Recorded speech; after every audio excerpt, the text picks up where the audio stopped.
அனைவருக்கும் காலை வணக்கம்.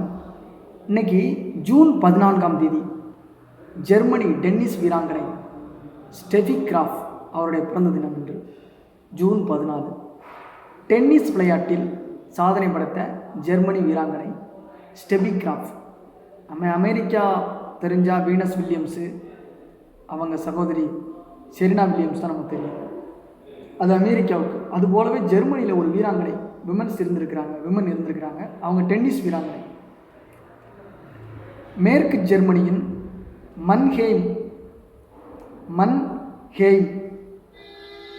என்ற நகரில் 1969ஆம் ஆண்டு பிறக்கிறாங்க. தந்தை பழைய கார் விற்பனையாளர்.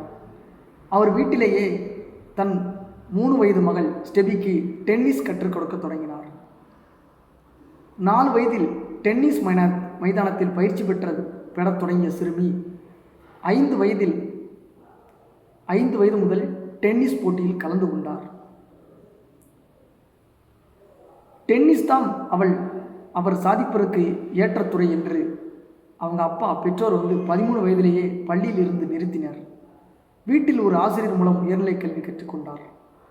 முழுமையான தொழில்முறை வீராங்கனையாக 1983இல் விளையாடத் தொடங்கினார். அப்போது உலக டென்னிஸ் தரவரிசையில் அவரது இடம் 124. அதே ஆண்டு இறுதியில் 98. அந்தளவுக்கு முன்னேறி இருக்கிறாங்க. அடுத்த ஆண்டில் 22 என அதிரடியாக முன்னேறி 1985இல் 6வது ரேங்க் எடுத்துடுறாங்க இந்த அம்மா. பிரபல சாம்பியன்கள் மார்டினா நவரத்தினோலோவா மற்றும் கிறிஸ் எவர்ட்டுக்கு சவாலாக முன்னேறினார் கிராஃப். அவர்களுடன் மோதி வெற்றி பெறவில்லை என்றாலும் அரையிறுதி மற்றும் இறுதிப் போட்டி வரை முன்னேறினார்.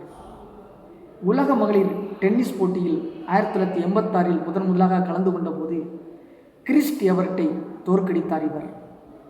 அதன் பிறகு எவர்ட்டிடம் இவர் ஒரு முறை கூட தோற்றதில்லை.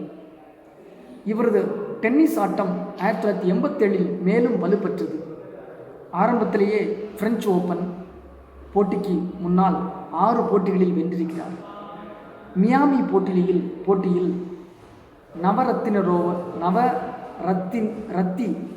நவரத்திலோவை அரையிறுதியிலும் கிறிஸ் எவர்ட்டை இறுதிப் போட்டியிலும் வென்றது இவரது சாதனை என்பது குறிப்பிடத்தக்கது.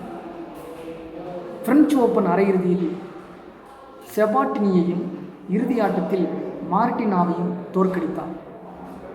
Australian open, Texas open, John Antonia போட்டிகளில் வென்றதோடு மியாமி போட்டி பட்டத்தையும் 1988இல் தக்க வைத்துக் கொண்டார்.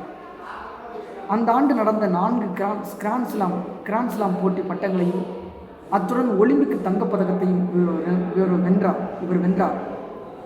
இதன் மூலம் காலண்டர் இயர் கோல்டன் ஸ்லாம் அந்தஸ்து பெற்ற முதல் மற்றும் ஒரே டென்னிஸ் நட்சத்திரம் என்ற பெருமையையும் பெற்றார். மொத்தம் 7 விம்பிள்டன் ஒற்றையர் பட்டங்கள், 6 பிரெஞ்சு ஓப்பன் ஒற்றையர் பட்டங்கள், 5 அமெரிக்க ஓப்பன் டென்னிஸ் போட்டி பட்டங்கள், 4 ஆஸ்திரேலிய ஓப்பன் போட்டி பட்டங்களை வென்றிருக்கிறார். தொடர்ந்து 186 வாரங்களுக்கு முதலிடத்தில் இருந்தவர் 11 இரட்டையர் போட்டிகளில் வென்றிருக்கிறார். 1999இல் ஓய்வு பெறும்போது உலக தரவரிசையில் 3ஆம் இடத்தில் இருந்தார் இவர். பிரபல டென்னிஸ் வீரர் ஆண்ட்ரே அகாஷியை 2001இல் திருமணம் செய்து கொண்டார். பல விளம்பரங்கள், தொலைக்காட்சிகளில் நிகழ்ச்சிகளில் பங்கேற்று வரும் இவர் சில்ட்ரன் ஃபார் டுமாரோ என்ற தொண்டு நிறுவன அமைப்பை நிறுவி போர்களால் பாதிக்கப்படும் குழந்தைகளுக்கு உதவி வருகிறார் அப்படின்னு சொல்லி 2015ஆம் ஆண்டு எழுதப்பட்ட இந்த புத்தகம் தெரிவிக்கிறது. பிறந்தது 1969. அதாவது 70s kids, 80s kids, 90s kids அப்படின்னா 90s கிட்ஸுக்கு ஒரு 30 வயசு ஆயிருக்கும். அப்போ 70s கிட்ஸுக்கு ஒரு 50 வயது ஆகும். இவர் உயிரோடு இருக்கிறாரா என்பதை நீங்கள் உறுதி செய்து கொள்ள வேண்டும். முக்கியமான ஒரு ஆளுமை பாருங்கள். தொடர்ந்து அந்த விளையாட்டில் சின்ன வயசுலேருந்தே வாழ்க்கையை அர்ப்பணித்து கிட்டத்தட்ட ஒரு 50 வயசு வரையா இருந்திருக்கிறாங்க. 50 வயசு வரையா இருந்திருக்கிறாங்க. அதுக்கடுத்து